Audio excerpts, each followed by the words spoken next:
Hey guys, it's Miss Leslie again with Occupational Therapy. I just wanted to show you guys a few ideas for cutting activities. We're going to talk a little bit about activities you might do before your child learns to cut with actual scissors. We call those pre-cutting activities, and then how to kind of progress cutting and make it a little more difficult as they get more skilled in that activity.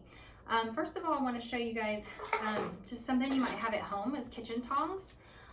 You can use, I have some plastic tweezers here. You can use some regular tweezers. Anything that requires them to squeeze like this to work on this closing and opening, which is the motion that they need for cutting. I have some pom-pom balls here. I have some pop beads. And I have some little tiny beads. Anything that you have at home that would work, cotton balls, any other kind of beads, blocks, anything like that. I just have them hold the container with their left hand so they're not trying to help like this and pick up and put these items in like this, concentrating on squeezing it and then opening it. The tweezers work really good with the little pom-pom balls or cotton balls. You can just barely get a hold of it and it works, and then releasing it in. So that's a pre-cutting activity. Another thing that I wanted to tell you guys about, I'm not going to do it right here, but using a spray bottle with water outside. If you have your child do lines, shapes, any kind of drawing outside in sidewalk chalk, and then you use the spray bottle to wash it, that activity is resistive and it will help for cutting. It helps build the muscles in their hands that they need to cut.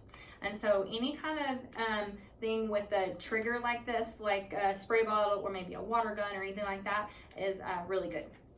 Another thing I'm going to show you guys, this is putty. You can use silly putty, you can use Play-Doh. I have the kids take it and roll it into a snake like this.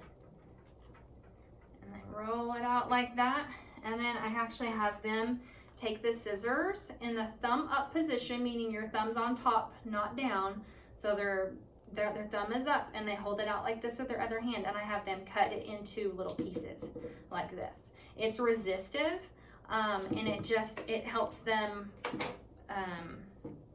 with their hand strength, and also learning to use their other hand, their helper hand.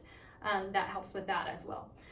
The next thing I want to show you guys is that when I first start having a child cut on paper, I try to use cardstock paper that's a little thicker than regular paper. If you don't have that, you can fold a few sheets of paper together.